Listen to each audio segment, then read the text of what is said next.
everybody, this is Rob with the Trucking Resources channel, and I'm here today to talk about a project I got going on with my 379X. When I bought that in previous videos, I talked about where I bought it from, and then I actually knew the driver that drove it almost since new. And one thing that Bob told me when I got it, he said, here's the only problem with this. He said, the rears, he said, there's too much rot on the back. Now, they did paint it when they put it up for sale and things, but he said there's too much rot on the back. He said, I really feel that eventually those rear ends are going to rot right through. And anybody who owns a Kenworth or Peterbilt understands that this is a common problem with them. Why is it that the Paccar Company can't figure out how to paint a frame?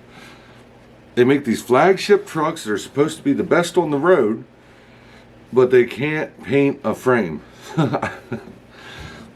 I don't get it. Maybe somebody knows. Maybe you can let me know. Maybe you can put it in the comments, but I just don't understand. I've owned Freightliners. I owned two Freightliners. I owned a Volvo once. I owned an International. All of them. Nice frames. You know, you show a little bit of rot. You can clean them up real fast, but nothing rots as bad as these Peterbilts. Well, Bob was right. I got about 5 years out of it, so I can't complain too much about that. But they did start seeping last year, and I've continued to put oil in it, all that. But it's getting to the point where I knew I had to do something, and I did. So I started the ball rolling to do something. So let's get the ball rolling here, and I'm going to show you here from the passenger side. This is the side of my frame. The truck is a little bit dirty, but you can see all the rot on it.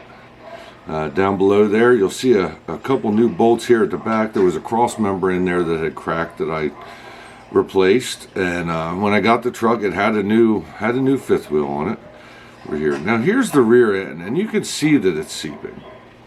You can see just how bad a shape it's in. You can see the wet, the wet oil on it. Some people have said, chip that away and weld it. I'm scared to chip anything away. It's just going to make it worse. And it's time that fixing is not an issue anymore. So here I am. Here I'm coming up the left side, and I had actually knocked some of that stuff off on the back there and put some rust inhibitor on it. It didn't really work, but did buy it some time. You can see how nasty these bolts are on here on this cross member. And I'm actually going to cut them bolts out. I'm going to replace bolts and pretty much everything. So the idea of what we're doing is I'm going to do a total restoration pretty much on the back end of the truck. Now, rears are expensive. I did look up what rears would cost, with just the housings, just what the housings would cost. And what I got from our local Peterbilt dealer, Hunter Peterbilt here, is I'm probably looking at about $5,000 to $6,000 a rear. The rears come without the mounts. There's a bracket on top that holds one of the torque arms. But we have a local auction here. Hess Auctioneers is located here in Marietta, Pennsylvania. I'm lucky because they're close to home, because people come from states away for these auctions. They are a big auction. It's insane when you see them. They happen about every other month. I don't know what their actual schedule is. They had a full cutoff from one of these, and that's what I was going to buy. Well, I went there and I wasn't quite happy with the rust on the cutoff. It was rusted a bit more than what I thought, because I found two rears sitting right beside it. Beautiful shape rears. And I decided I'm going to go with that.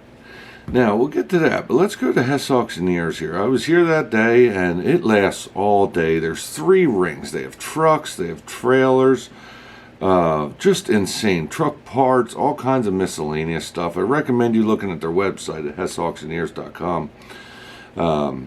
They do have proxy bid, equipment bid, different things you can do online. I'm blessed that they are actually located about 3 miles from my house. I can just go over there, and definitely a place that I love. So here we are, while I was waiting for mine to come up, these rears were like the last number in the whole ring. And I was there early on that morning. A buddy of mine sold some trucks, but well, I went out and took a little bit of video. Here's the pickup line. They had box trucks. They had bread trucks, all kinds of stuff. Yeah, and there's some more of the box trucks. We were standing outside the rings, and you know, a couple reefer trucks. There's a pretty cool old R model Mack dump truck I was checking out, and this, guys, what I'm showing you here is about. You might have just seen 10% of this auction. There is so much stuff. It is absolutely insane. So I did end up buying the rears. I got them for $2,200. They were complete. They were actually misrepresented. I think that they were misrepresented probably by the person who sold them, because the tag was real hard to read on them. It was said it was 355 rears, which is currently what my Peterbilt has. I'm not sure if I'm going to put 355s in again, but this did not have 355s. Like I said, it was misrepresented, but my wife and I did do the work. We went down. We had to actually, it was weird. We had to pull a couple tricks to see what it said, and it did say .370. Not a rear I'm interested in at all for my application. I don't run too heavy, and when I do, the truck has the power to handle it. I understand heavy haul guys, but I just think 370s is just too much for me.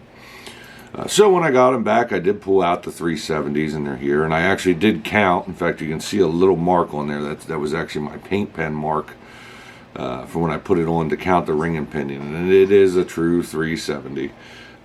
So they're off. They seem in great shape. There was no metal in the bottom anywhere. I could not see any sign of wear. They look like beautiful rears. And by the way, as of now, which is 11/21/22, I do have them for sale. I'd work out a deal with somebody if they wanted them, but I'm pretty sure I'm going to send them back to auction. This auction does bring in some good money and keep the housings out like I wanted. And I'm pretty sure I'm going to send them back in. But after I pulled the rears out, here's actually the front housing. I wasn't quite finished. You can see the mess that I made on the floor. It was kind of a stupid thing. I thought the rears were empty and checked them, but I was leaned back to whatever. That's what oil dry is made for. We have oil dry to be stupid like that. There's the front rear. You can see it's in good shape. But now here's the rear. And I got everything out of there, taken out. You see that the spindle, everything was duct taped up. I am going to take that apart, clean it up a bit. Clean everything up a bit. I actually have new hubs and everything for it. Complete new bearings, new hubs, new seals, new everything. So the idea is when this thing gets taken apart, I'm going to take it apart, I'm going to put the rears in. It's going to have new springs, new airbags, new torque arms. Everything on the back is going to be replaced because my idea is restoration. I probably don't need to. There's probably some things on there I could get away without doing it. But I said, you know what? If I'm going to do this, I want to do a complete restoration. It's going to go together. It's going to go to a local company here that does sandblasting. The guy who does the sandblasting I've known for a lot of years. He's a friend of mine. And the owner of the company was awesome. We got talking, and I got a price to have everything sandblasted all together and everything repainted. He's actually going to do a two-part epoxy primer. I don't know what that means, but I've seen his work, so I'm okay with that. Apparently that's, maybe he should call Peterbilt and Kenworth and let them know what to do. But we'll see. So we're going to take it over there, have everything done. A lot of these parts are going to be brand new. I'm going to take everything off, quarter fenders, all the brackets, everything. He's going to do everything, clean it up. I really can't wait to do this. Then I'm actually going to go from there because the rear part, this is going to be cab back. The rear part is the worst part. So we're going to get that done. But after that, I'd like to pull the tanks off, and maybe the next year, pull the tanks off, steps, everything, have it all done. When this thing goes back together, it's going to have new tires. It's going to have new wheels. That back end is going to be restored. That is my overall goal, is to not have to worry about this again for a long time. And then maybe after that, like I said, we'll do a frame restoration on the front. Guys, we're coming into winter. Like I said, I'm in Pennsylvania, and it is November 21st. So I don't do any work on these trucks that I don't have to. especially rod. I would hate to do this job and then go into winter, especially now. I've been doing a lot of New York running. I was just in a horrible snow the other day. I try not to do anything. I'm actually gonna just keep putting oil in that rear, and I might even use some rig up jobs like some Flex Seal and stuff that apparently will hold for a little bit, and just get myself through winter here. I'll decide what I'm doing for rear ends, whether I'm going to reuse the 355s that I have now in there, maybe even go less. I have an opportunity with some 336s. I might even go less than that. That's a whole nother subject, but I'll talk about that if I decide to do it. It is something I'm looking into, something I've been studying up on. But like I said, those 370s are for sale and probably will be for the next week or so. So if you get a hold of me and it's something you're interested in, I'll cut you a pretty good deal. Like I said, I mainly bought that for the housings. I don't have interest in 370s. I know a lot of people do. A lot of dump trucks, a lot of, local guys and heavy haul guys really love them rears, and just not right for my application. So, I appreciate you watching this. Like I said, it's going to take about 6 months. I'm planning on, we like going to Mid-American Truck Show every year, which is the end of March. I'm probably planning on right around then having the truck complete. I'll have some more videos when we put the rears in, things we take out, extra parts we put on, and hopefully get some video when they do the sandblasting. I'm hoping, money-wise and work-wise, I'm hoping that we can do this at the end of May. I'm hoping that they can be doing sandblasting and painting while I'm at Mid-American or somewhere very close to there. So, stand by for more videos. I will update you as I'm doing things, and I appreciate it. And like and subscribe for more videos of things that we're doing to the our 379X and the W900. So, I appreciate everything, guys, and we'll talk to you soon.